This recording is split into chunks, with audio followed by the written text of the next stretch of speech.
Hello, everyone, and welcome back to Dutiful Future, the show where we plug our guests more times than you would consider physically possible.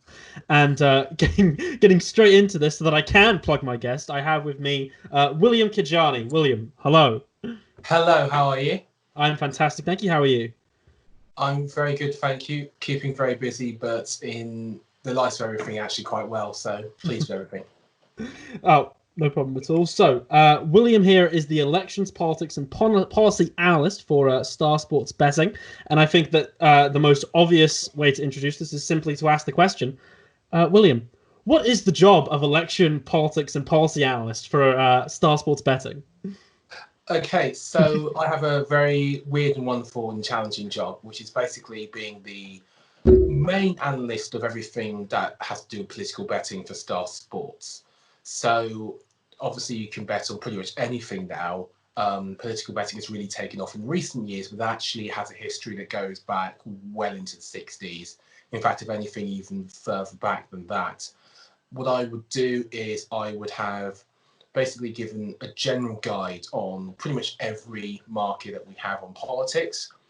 When we're in the business of creating one, I'll speak to the trading team, which is headed by Dave Jolly. And I'll also speak to traders Tony Preen and Gary Burton. We'll discuss basically the likelihoods of any number of events happening.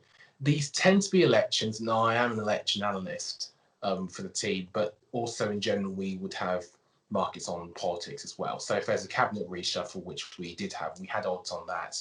Who was most likely to stay, who was most likely to go. We also would have odds in general on leader contests. And then from that, you'd have to update the team on a whole load of situations. In general, we watch market movers and we try to get ahead of the game. So, for instance, last year, the political conferences were pretty big. It just in the sense that we were trying to watch everything, including the polling bounces and the inter-party relationships, all that stuff. I try to get ahead of for the team. So that's sort of the politics part of it. For elections, we build huge amounts of things. We had markets on over 50 seats or so. Um, and if there's anything on the ground I can gleam up and I went across the country in the election, I'll try and do that too. So it's basically trying to inform Star as much as is physically possible on every sort of political update here and abroad. So, how on earth do you even begin to inform people in the calculation of these sort of stats? Politics, just like for me, I am a massive politics fan. It seems Yeah. so random to me. It's a bit of a joke amongst my friends that I can't predict anything right. R.I.P. Bernie Sanders, at least in terms of presidency. Oh Oh, god, not God. real life. So what is the first step of trying to collect this information to make these decisions? Okay, so in general, the first thing you sort of do is you usually go or I would go and look at polls. Now, we don't correlate directly with all the polling, and we don't just take it as gospel, but polling is helpful because as researched, weighted analysis, it gives you usually a marker of where your data points can begin. Now, sometimes we will just use, proper intuition. We will just go with opinion, and we do trade on opinion, and we back ourselves strongly when doing that. But all the data you have is useful, and the more data you have, the better. And here's the thing: a lot of people have varying, quite strong opinions on pollsters, but in actual reality, whenever you think of them, they do quite a good job.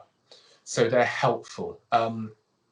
I will take you through an example, but actually two examples. Number one will be a typical election. So let's say election 2019. Um, we originally actually had a date of next election market. It was called the middle-ish of last year, going into the autumn. When that started, um, I we had conversations basically.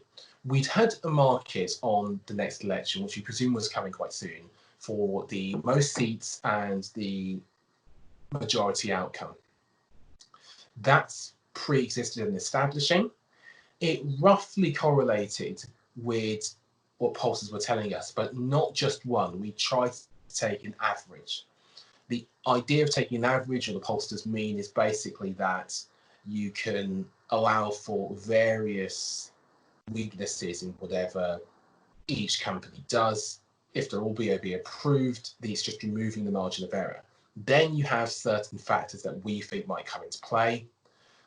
So, for instance, we were always pretty short on the Conservatives, but we did drift on them when things began to look dodgy at some points during the campaign. So early on in the campaign, in general, especially when the Lib Dems were doing better, we did sort of move a bit with the polls, but we also dangled a bit of a fish out there. Whilst we were doing this, there were basically prices being drawn up for seats, etc. Gary, I have to say, did a huge amount of work on this. With individual seat polling, what we did was basically we extrapolated a bit from the actual polling that you have overall. YouGov, of course, is their MRPs. That really helped to inform what we did later on. But with seat polling, it's basically sort of, I've always thought of it as something that is extrapolated from the actual overall national voting intention as best we can. And you have to remember also, the punters play a huge part here too. If you're taking a big bet in a constituency, basically like, let's say St Pancras and Holborn, and we took a big one against, say, Keir Starmer, I know this is an example, but bear with me, it would really move our prices on the other parties because that's our liability. That can happen quite a bit in elections, so we wouldn't necessarily end up constantly replicating the markets elsewhere, if you know what I mean. Mm-hmm. So you brought up there in the beginning, you had occasionally opinion plays a decent role, and what I'd like to ask is, what has been sort of the biggest shock or upset? Have you ever had a sort of Moneyball style moment where you're totally against the grain and you're having a massive argument about no, this person's going to win? Have you got any examples of you totally going against what people have thought, or a total shock that you've had in these calculations and in these predictions? I don't know if it's happened yet, so I can't give you a Moneyball one. But we at Star Spreads are quite a bit closer now than pretty much every poll in the US just for this election. That's based on a couple of feelings. Number one, the weaknesses potentially in Joe Biden. Number two, potentially base turnout for Donald Trump. And number three, also personal intuition. We have it basically as I think it's 3 to 4 point race based on the numbers that we put out. The actual lead for Biden is, I think, roughly 6 now. Admittedly, there's margin of error in all those, but state polling makes that lead quite strong. That would be an example of going against the grain. In terms of our Moneyball moments, I wouldn't necessarily say we've had Moneyball moments. There have been pretty big shocks. One by-election I always remember was the Peterborough one. The first test of the Brexit Party last year, we actually went down, or I went down to Peterborough to cover it. We were in the square sort of each and every day, talking to people there generally, and really getting a vibe, I think, from the locals that there was a lot of support there for parties. There was a lot of support for the Brexit Party and Brexit, which there was. But one thing I think that the market didn't calculate was the splitting of the Brexit vote between the Conservatives and the Brexit Party. Now, the Brexit Party, they went, the figures 1 to 5, 1 to 10. We took seriously lumpy sums in them in the thousands of pounds each time. And of course, Labour went and won. And here's the one thing. It's really interesting how you can glean a ground game working, because Labour had a big stand. They were doing a huge amount of door pumping as well. The Corbyn effect actually really worked quite well there, in the sense that he motivated a high amount of enthusiasm at that time for people basically to go out and knock doors and deliver leaflets. that was something the market didn't pick up, and that's what can happen. And you do get a lot of these shocks because a lot of these markets are quite sensitive. So Peterborough was a fixed odds shock that we had, and I think it's one of those really interesting things that you get in political markets, which sometimes aren't necessarily as well defined, especially when you have quite sort of short, intense markets.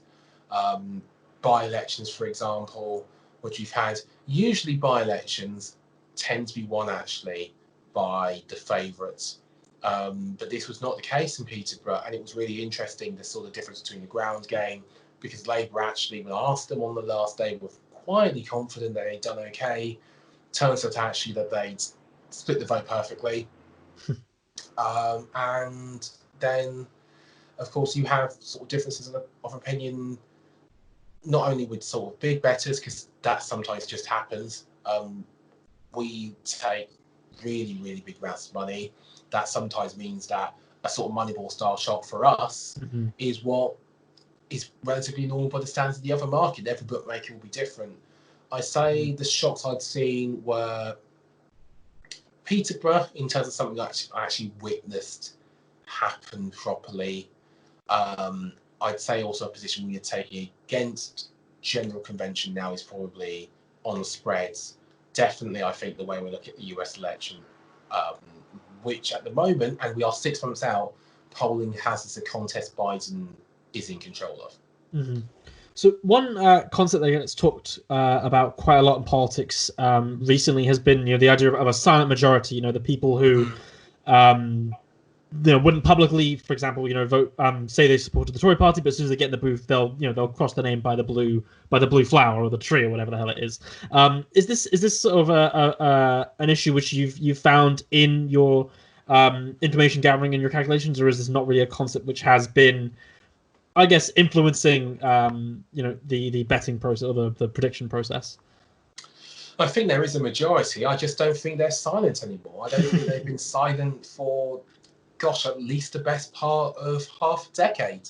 People don't really have that sort of assumed reservation that I think people thought was behind a lot of elections in the 90s. I think people attributed that to Brexit in 2016, but having actually sort of been there,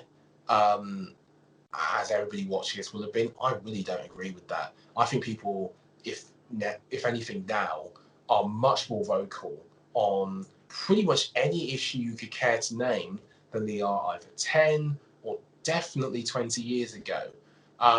Or actually, probably, I think the silent majority stereotype is something from the 60s or whatever. And we live in a completely different world now. And if you're asking about that relation to political betting, it has a big effect. It does have a big effect, especially as if there is a silent majority effect, it's probably still felt more in polling than anywhere else. People remember a poll is always what people answered either on a questionnaire, usually online, or in terms of an actual phone poll. It's always what people gave to somebody at a certain time. That's not to say that polls aren't accurate. Actually, they're much more accurate than the layperson would have you believe. But if we're talking about, your silent majority effect, I just think now there are majorities, and I think there are majorities who fight their corner exceptionally hard culturally. That's been a feature, I think, of American life much more than it has in British life, but I think it's a feature of British life now. And on all these things, say immigration, schooling, the environment, just to name three. But a lot of other questions, particularly around stuff like gender identity. For example, there are people who have very strong views, they just don't hide them anymore. And maybe it's me growing up quite young, quite Gen Z. I can't really remember a time when people actually, held their opinions behind a sort of veil in the way that I think that might have happened in the 90s, maybe the 2000s. Yeah, so obviously this is a fascinating position, something which when I came across your Twitter profile at KeyJOV2, by the way, and I saw your job description. I was like, that sounds incredible. I need to know all about it. How on earth did you manage to get into the world of political betting? So it's sort of a fateful match of two of the things that basically I've been good at. Um, to take you through my life, because I won't bore you with the exact details. As a young kid, I actually wanted to follow my father. I wanted to become a doctor. I was hopes at science and hopes at maths. That went out the window. I love to read and I love to watch stuff like the news. From a very early age, actually, was clear that reading was my one thing. So I just hammered it home, basically. It was pretty much all that got me through school. I was not a good student. I didn't really get the hang, actually, of learning and developing those sorts of processes until I'd probably say the first year or so of university. Um, I always loved sport from an early age. Arsenal supporter, been actually worked out the date when I first went racing this week. It was 16th May 2000 and I think it was 5 or 6, I believe, at Newton Abbot. Always loved racing, always loved football, liked rugby from an early age too. So I'd always liked those sorts of things and always been good at writing. Those sort of subjects married each other basically when I actually failed A levels first time round. I had to retake, I had to do a year again. It was the best thing that ever happened to me because it put so much stuff in perspective, and I think it finally managed to get me to settle down a bit. Um, I took a BTEC in journalism before my university course in it.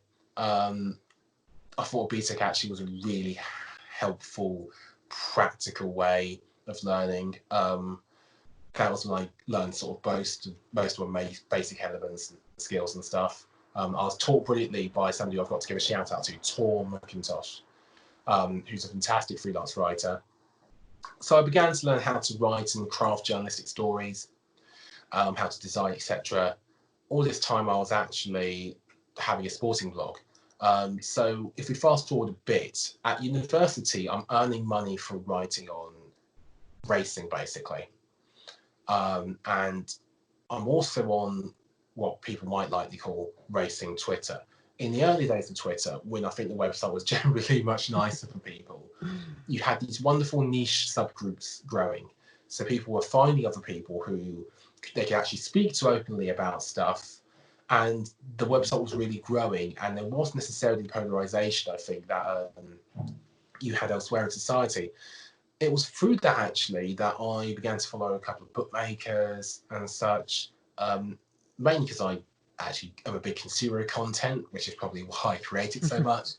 And that's how I found Star Sports. And Ben Keefe actually invited me to go and meet him for a dinner. And it was there actually. I remember it was also Court in London. And we got to know each other, and actually it turns out we had a lot in common.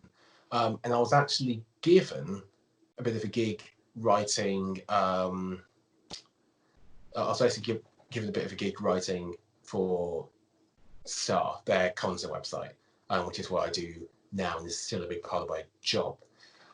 So that was how I got into sort of the betting side of things. How I got into politics. Policy has just always been an interest of mine from quite an early age. I studied history at school. I was no good at it, but I studied it. Really enjoyed it. I've always been actually quite a voracious reader. I'm not sure really if that's a well-known thing about me, but I read an awful lot. In fact, actually, in general, just picked Ooh, this up today. It's called, I don't know if it's showing correctly, but it's I Not can see Buying not It. buying it. Yeah. Yes, which is a great book on fake news by Cheltenham. So I've always been quite a voracious reader, and the two of these interests married each other probably in, I'd say actually, 2 days. 2016, namely, because Brexit was probably the first really significant betting election I had. Mhm. It was that, and also the election of Trump. And then in 2018, well, not really 2018, yes, because that was probably the first time I think I went out with the Star Sports board. If you're willing to wait for a heavy prop, I can show you it. Sure, go for it. I'm very excited. This is when the magic of editing comes in, and the heavy prop will appear. So this is the is this the board seen on ITV that I've seen several times? Indeed, as seen on ITV, it was the Star Sports board. So I basically was given the idea by Ben Keith, actually, who said, why don't you take this to Westminster? He had an idea, which is basically, why don't you have a betting board, you can go to Westminster, you can do all that. It was actually a great idea from him to start it. But it was actually something I think Ladbrokes had done in the past. They used to be on the Daily Politics when it was called the Daily Politics, not Politics Live. And you'd see them with a chalkboard. So we went up with a whiteboard and it was an instant success, and it always has been a success. There has never been a day when I haven't taken it out where people haven't given the board sort of looks and everything, and probably it's been an incredible PR success for us.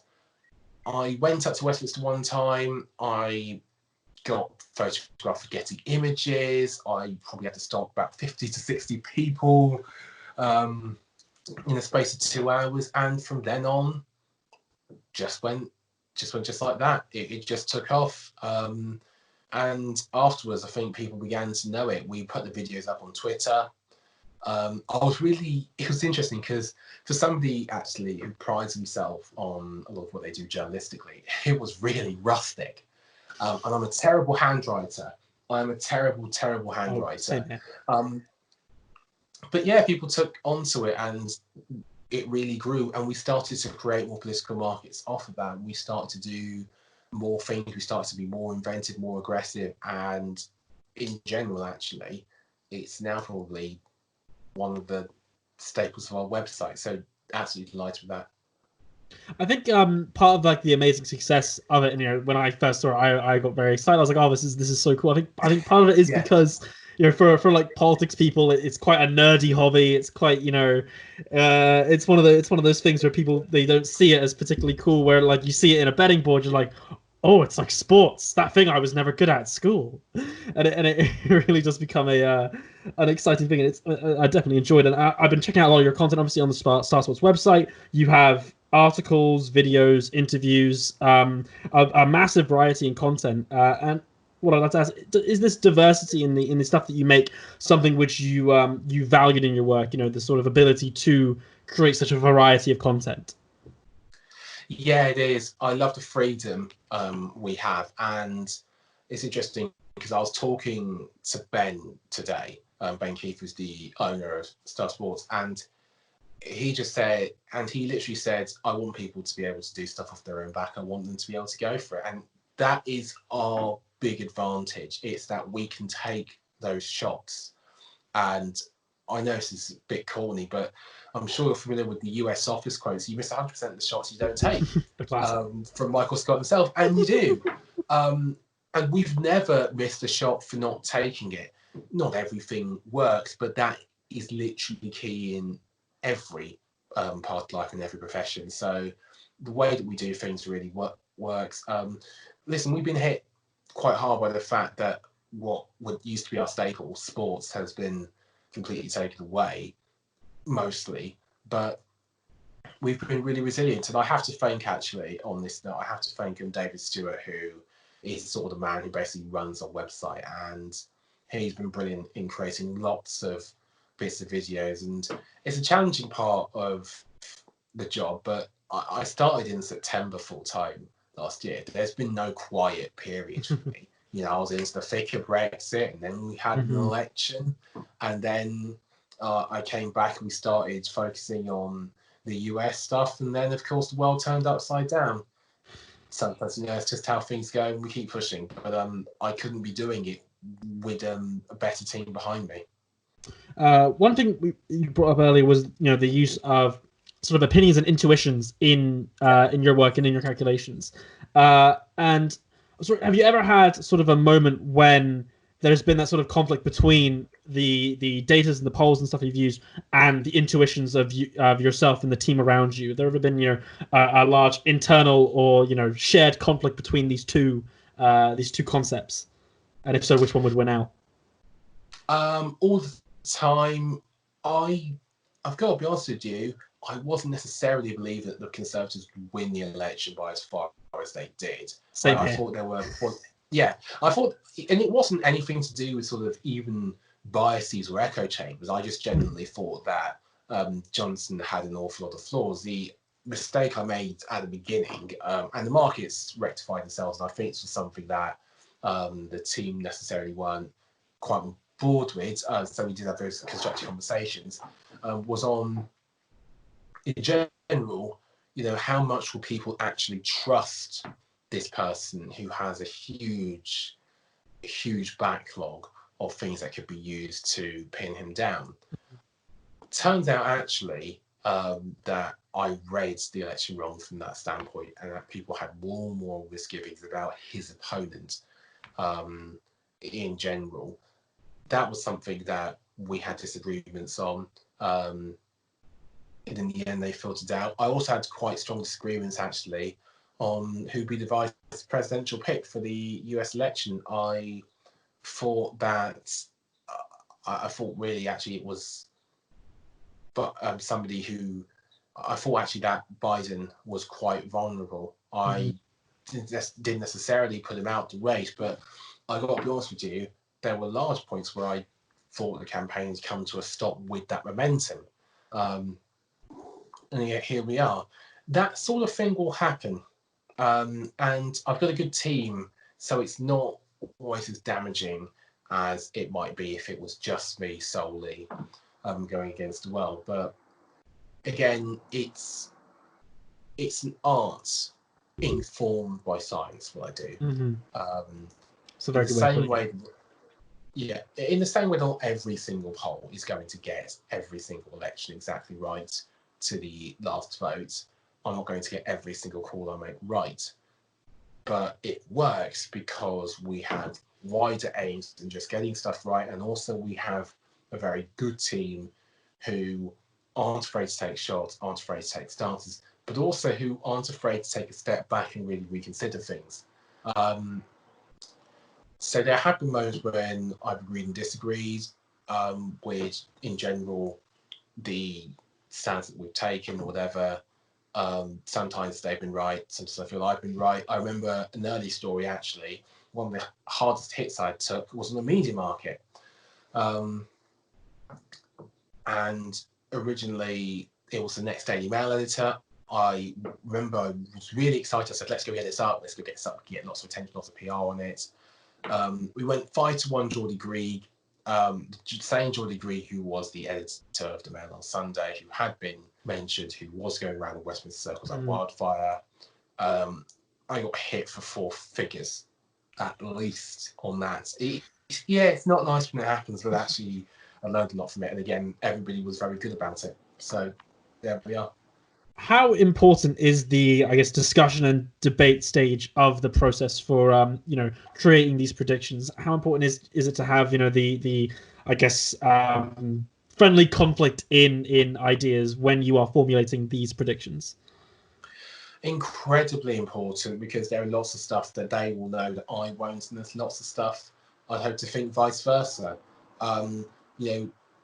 The trading team we've got, and in particular, I must say Dave Jolly's been outstanding during the last couple of months.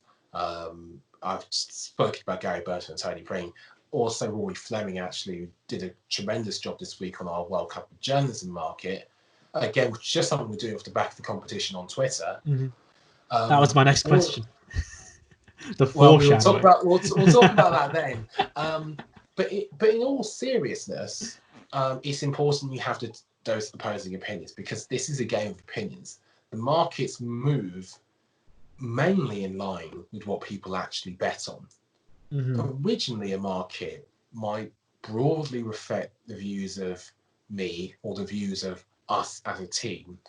But if somebody comes and has, let's say, a grand on, let's say a grand on Jim Waterson to win the World Cup of Journalism, right? And he's 50-1, which he was at the beginning. He'll go down, he'll halve in price at least because he'll be our biggest liability. And that's an example of how it works in general.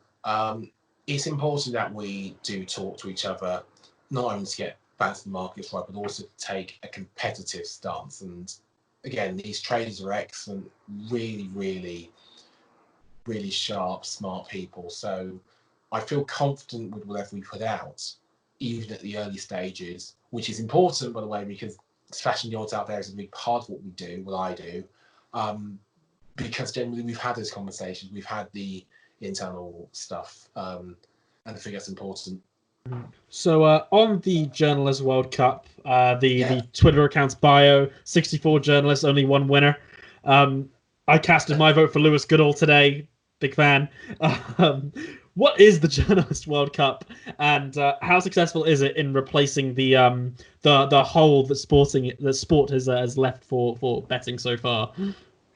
Okay, so the Journalist World Cup is basically a straight knockout World Cup style competition. Just imagine it like the football or the Rugby World Cup, or whatever, between journalists. It's done by a Twitter poll. It's done by one account, and At Journal World Cup. Yeah, at Journal World Cup. I actually just managed to catch it by chance. I went to Dave. I said, Dave, we're doing this. He was great. He was on board. We talked. Actually, we had one of those internal conversations overnight about who would lead the market first. We took a look at the voting polls. This is at the first stage. We're now down to, there'll be, I think, 8 in the next day or two. By the time you listening to this or watching this, it'll probably be 8. And we went from there. And has it replaced the sport? Nothing has replaced the sport in general, but actually it's been very successful on its own. We've taken a good amount of bets on it, and we've actually had really good engagement. Not many people in the wider sphere of things know Star Sports exists. If you ask somebody in the street, from a social distance, of course, what bookmaker they'd know of, they'd know of Ladbrokes, they'd know of Hills, they'd know of Paddy Power, and I guess that your younger, more online men would know of Betfair, especially those who are, into their sporting clubs or whatever. So every single person we get to learn of Star Sports' existence, big win. And it's been great for that.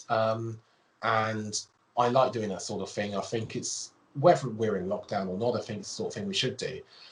As far as the actual hit we've taken from it, about 35 to 40%, I think, is the industry-wide figure of basically lost income or lost turnover from the fact that we haven't really had much professional sport basically until the resumption of French racing in Bundesliga.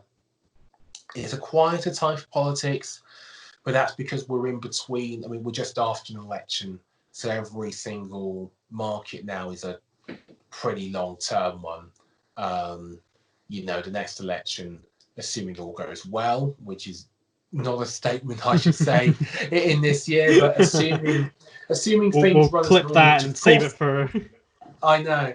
Assuming things run normally, which of course they won't, it'd be like 2024. That's a long time you say to have your money tied up. And assuming that all goes well-ish with the Labour Party, then the next chance we'd have for a leadership election would be at least that time. It'd be more likely, I think, to be further. So yeah, we have had a little bit of a dip, but we'd expect the US election to come in and take that over. And the thing is, things get really feverish close to the pitch. There's nothing quite like the last 2 weeks of an election. So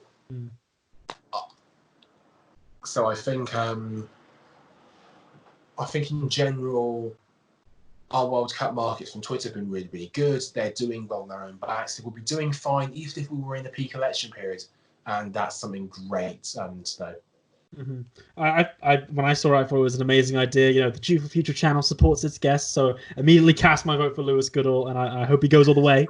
Um, and so speaking of Twitter, actually, at KeyJOV2, scrolling down your Twitter feed, there is, you know, it's an exciting feed to see because I will see, you know, a tweet about racing, and then immediately after a comment on PMQs. Yeah. How different is your politics content from your sports content? You know, what is the difference in covering, say, I don't know, the Cheltenham races and covering, I don't know, a Labour leadership race? I think sport is actually much more formulaic than politics at the moment. With sport, you have the events and you know what the key parts of it will be. At Cheltenham, you know, you're going there for 6 races a day.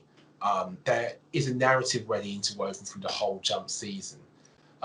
Sport is, of course, also just much more regular than politics. You know, how much stuff is there in politics that you can actually tangibly bet on to a degree of confidence? It's not all that often. Um, but with sports that's racing every day, um, they all involve people at the end of the day. Sports involves people. Football is about people in a team narrative. Racing certainly, I think, is a people's sport. Whether that should necessarily be the case as such, I don't know. But you know, now if you ask me about racing, I give you names of trains and jockeys, etc. Mm-hmm. So the difference, I guess, with the concept I put out is that sport actually tends to elicit, I think, more positive opinion. I think it's something that's probably more uniting for people. Um, Admittedly, there's an essence of tribalism in it. I think also with sports, even though nothing can ever be predicted, I think there's more of a sense of grounded reality in it. Mm-hmm. Just in the sense that even if something incredible happens in a sporting context, it's not always dismaying. I think with politics, it's more raw, more visceral. I think also more off the hoof. Most of the reactions you have to politics are pretty instinctive, pretty tribal at the moment. I know obviously I tweet an awful lot, sometimes about the press conferences of Donald Trump. I've done so about the press conferences we've had here in the UK and the briefing. I think I do that for 2 reasons. Number one, I do like a release. I think it helps to get that stuff out. I think it helps to be honest about that stuff and how it makes you feel, taking it out of the context of the job I do for Star. And secondly, also, it can sometimes, I find, actually help people. Sometimes it can just help me to have a mental marker. There is such a huge amount of news based on just one topic. Mm-hmm. And I think we're dealing with a big news volume at the moment. So I'd say probably the main difference between my sports content and my political content is, I think, a sense of reaction. It's just in the sense that I'm reacting in different ways to one or the other. So obviously, you know, you produce a lot of content about both fields. How similar, or I guess different, are your or are the sort of analysis processes that you go through when examining, you know, racing or examining politics, whether it be, you know, from the mindset of star betting or from the mindset of just your, you know, your personal tweets? You know, people often say, you know, politics is becoming, yeah, a bit like a reality TV show, but is it more like it's becoming sort of a sporting spectacle in the way that it's commented on and I guess perceived? This is a great segue for me to link to one of the best articles you or I will ever read. It'll be in the description. Everything is Wrestling by Jeremy Gordon for the New York Times. Apologies if I got that name wrong, but literally now we live in an era where everything is wrestling. Go back and watch any WWE episode. I'm thinking particularly of my childhood in WWE, which is probably 25 now, so probably maybe 2010-ish sort of Raw and SmackDown. And that segue matters because every night something more and more outrageous would happen, and it was always about the narrative. It was always about the storyline. It was always about the good guys and the bad guys and the big events and being loud and being out there. And in a sense, actually, getting people to do what you wanted. You wanted them to be talking about you and what you're doing. And that's a huge amount of modern politics now. It's a huge amount even of modern policy making. A lot of modern policy making is now structured to drive conversation for a political party or for a government. We've had all this sort of stuff with the questions before. How many people we tested for coronavirus? You know, are you counting the people that you've tested, or are you counting the number of tests done? Going back further, the £350 million on the side of the bus fee. I know you're groaning already because I've said it, but the whole point was that you get people repeating that figure and doing so with alarming regularity. And here's the thing: we never sent £350 million to the EU every week. We never did. The gross was, I think it was £276 million or something. Right, that's a lot less than 350 million. You might say in a governmental context, that's not a huge amount. And you might say actually it was value, considering what we got from the EU, depending again on your political opinion. But here's the thing: to the average person in the street, that is an unconscionable amount of money.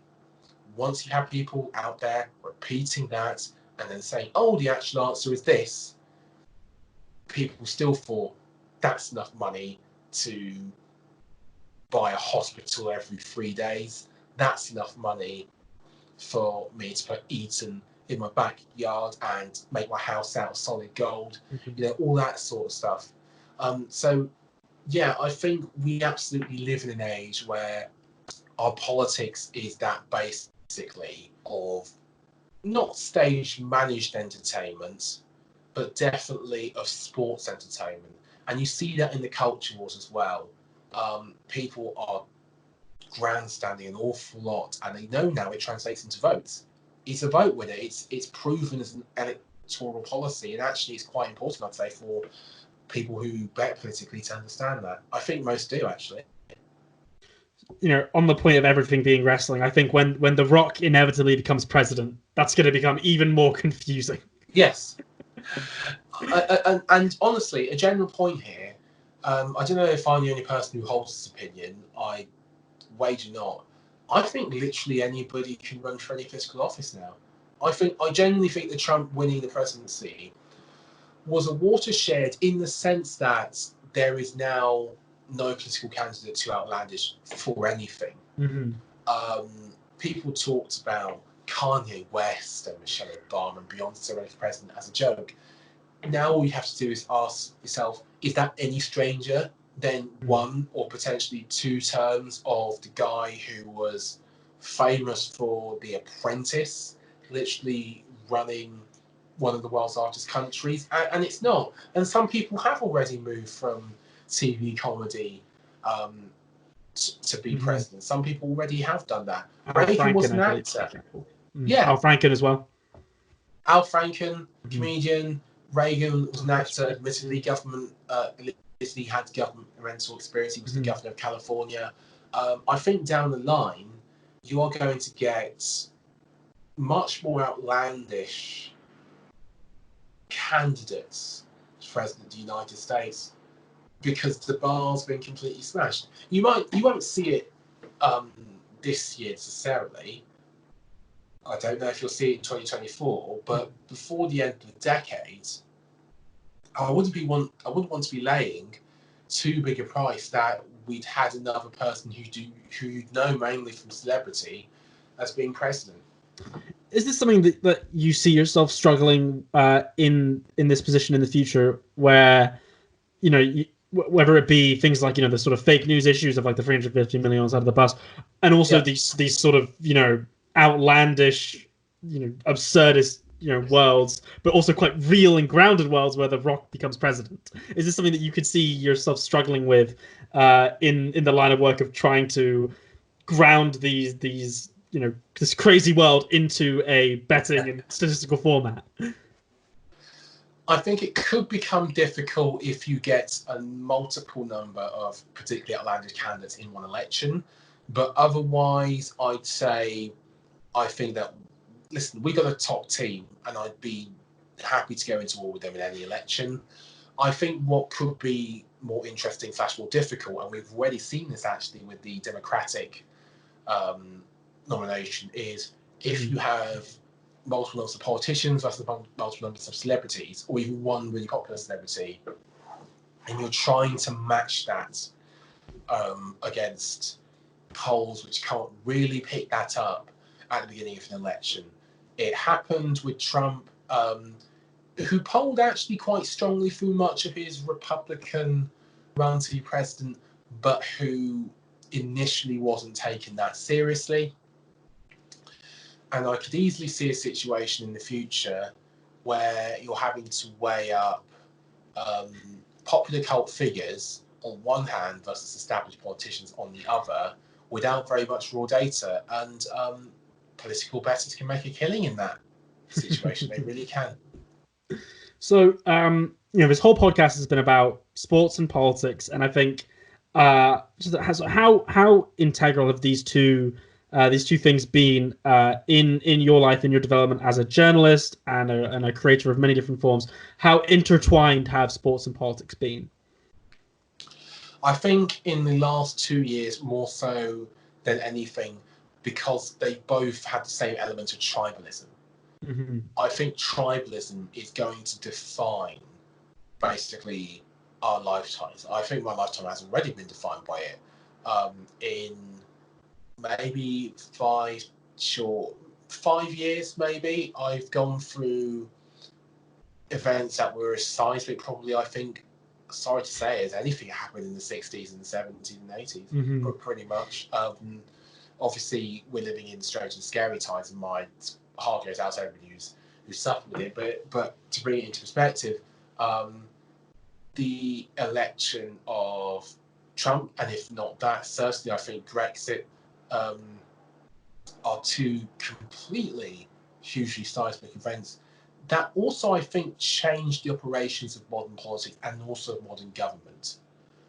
I think we're living in an era now where governmental decisions are as much made, I think, with not just a political viewpoint, but more of a viewpoint of tribalism than anything else in mind. Now, all governments make those political decisions, if not to please their voters, then to please themselves. Mm-hmm. But I definitely think we are really at an era where politics, as usual, which you might say was done by consensus, let's say from 1990 to 2005, whatever, it is sort of done with for the foreseeable future. And I think that's going to have huge effects.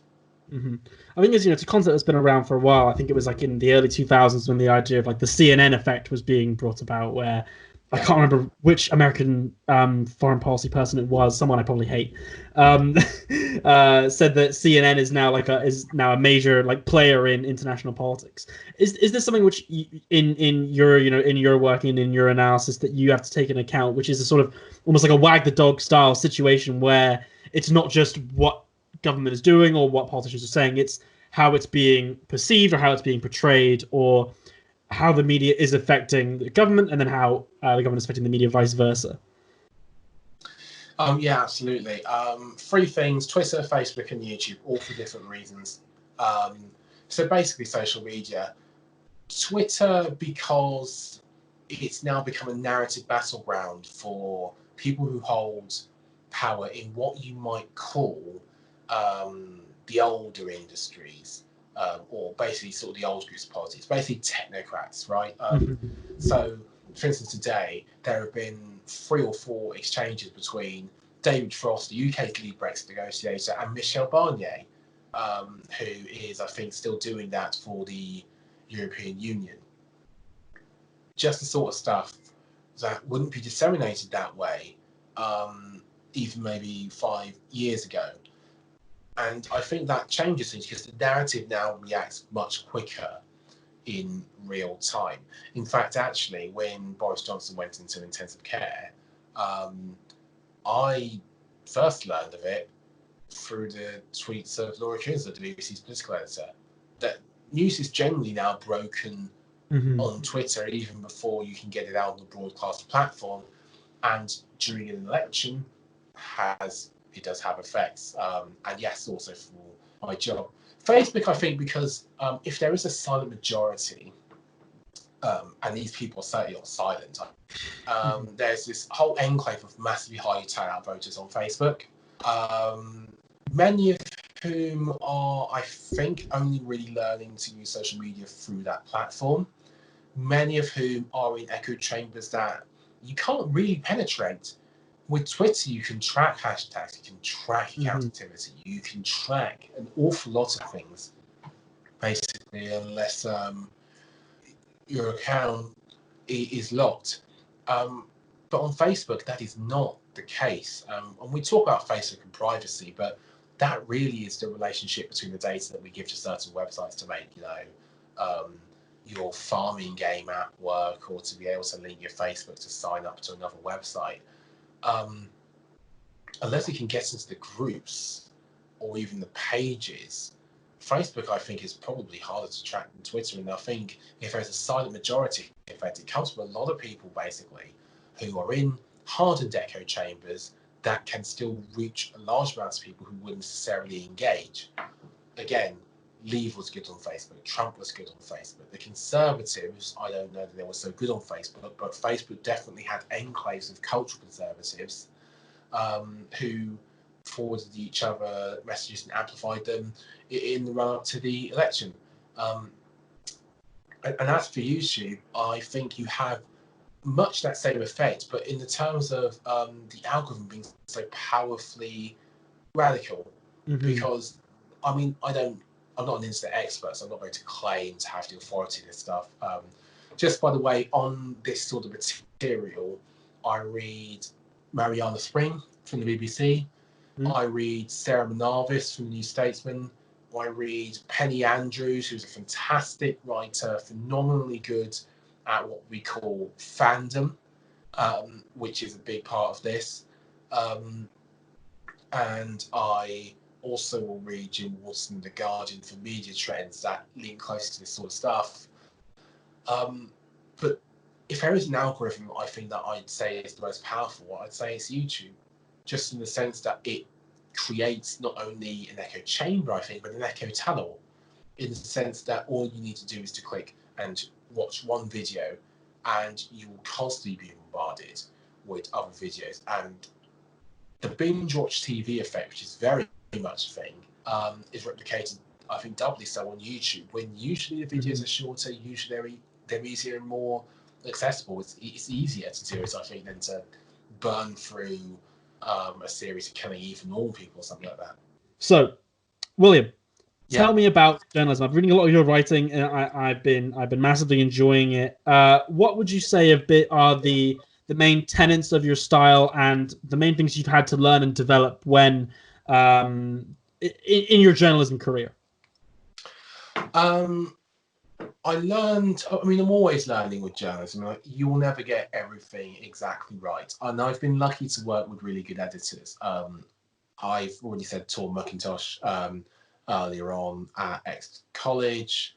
When I was at UWE Bristol, I worked with a number of people who really pushed me on.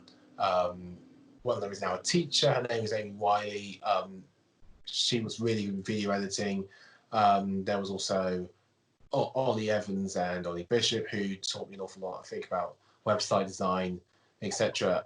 And also a couple of people actually who went on to go to PR, including one who's now at PR company Vange, whose name is Tilly Haynes. And what that taught me as a wider thing is basically that getting as many sources as you can is not only a good method of trying to work out the veracity of a story, but also in general trying to learn journalistic skills.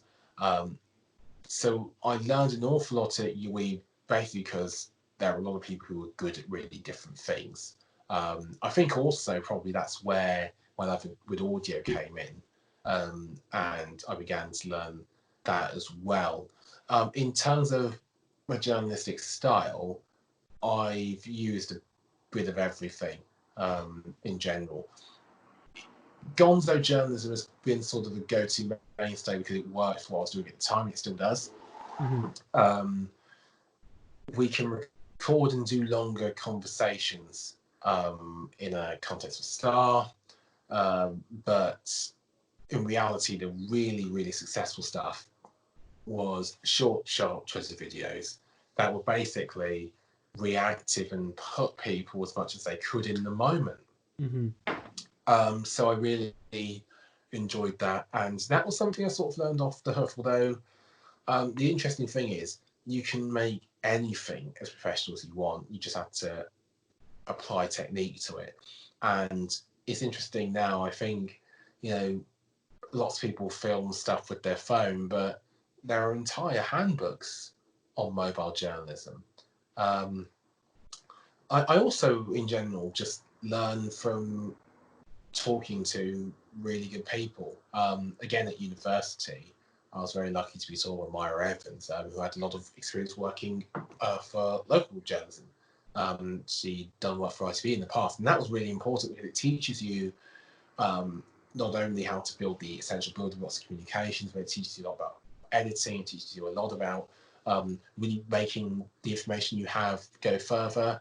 And at Star, actually, I've learned a huge amount from journalism, or of journalism, I should say, from David Stewart, who does the editing of our copy, does the editing of our video content, also is a dab hand with graphics. So, in general, speak to people, try and have really good relationships with them is a general rule. I'd say I got into journalism mainly actually through reading from an early age and just doing a lot of it and being curious about, well, because I was always interested in the stories and how things came to be. And it turned out actually that it was the one thing I was good at. And I don't know where I'd be if I hadn't done that, honestly. So it was mainly through reading. And in terms of the tenets and styles of journalism, quite a lot of it was gonzo, but it was a matter of being adaptable. Just be adaptable to what you have and what you can do. There'll be times when I will have just as much editing done on a piece of work I'd have submit for the website than I would have if I submitted to publish it in a newspaper, which I did a couple of times during the election. I think one thing in reading and watching a lot of your content is, even though a lot of the time you're covering quite, factual based stuff, there's always a strong sense of personality that comes through, whether that be through, little slight jabs at politics things, or, a subtle sports joke, which certainly I would enjoy. Is this something that you try and do, when you're covering such a factual based medium to have that bit of a jovial nature in what you do? Sorry, could you repeat that question again? Sure. So the question was, when reading a lot of your stuff and watching a lot of your stuff, a lot of the time you're covering quite, factual based issues and stats based things. And I think that one thing that stood out to me was your uniqueness in, always having a strong sense of personality coming through, whether that be in, a subtle yet sniding jab in a politics article or a funny sports joke. Is this something that you stay conscious of in your journalism work and everything that you do to try and, just have these sort of subtle elements of a jovial or, I guess, personable nature? I'm aware of it. I'm aware in general of what I'm doing in the slant I'm putting on things. It's all about context. So, for instance, if I'm happening to tweet something about something Star's doing, or if I'm happening to write about something for Star, so for instance, if I write about the US election for Star, if I'm writing about UK election for Star, I am not going to put a personal slant in it of any kind, and I'm going to make absolutely sure, again with the help probably of editors, that everything there is absolutely straight and narrow. On personal levels, social media is different, and I think if people are taking gregarious steps, people are taking big actions, you should be able to call them out on a number of levels. You should be able to, and again, within reason, I'm not encouraging personal abuse here or anything, but within reason, you should be able to call out journalists And within reason, you definitely should be able to call out politicians. And listen, snide and snark has been a really big part of British political life for, gosh, way longer than I can remember. So yeah, sometimes it just comes out, and I think it's a release for me sometimes, shooting from the hip.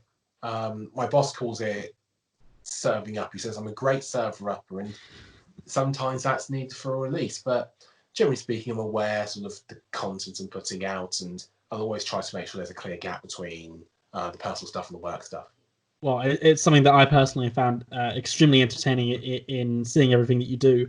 And I guess before we wrap up, my final question would be, what advice do you have to someone trying to improve the content they make, whether it be in journalism or, you know, in videos or in analysis, and all of the fantastic things that you do? But and also, how, you know, if there's one thing that's come across in this podcast, it's your extreme passion in both sports and politics. Do you have any tips on people finding this sort of, you know, niche where they can thrive, as well as, you know, I certainly think you do? Well, it's very kind of you. These tips don't really come in any general order. Number one, have a diverse amount of sources. Be constantly reading arguments and articles you don't agree with. Be constantly watching that stuff you don't agree with. It will allow you to understand how people think better. It will also give you a wider perspective if you're trying to analyze something as well. Number two, I said I wouldn't put this in order, and I have sort of. It's fine. This is a really pointed one, but in general, read more arguments and critical analysis posted by women, and especially women of colour, and also actually on that note, especially by people from the LGBTIQ community.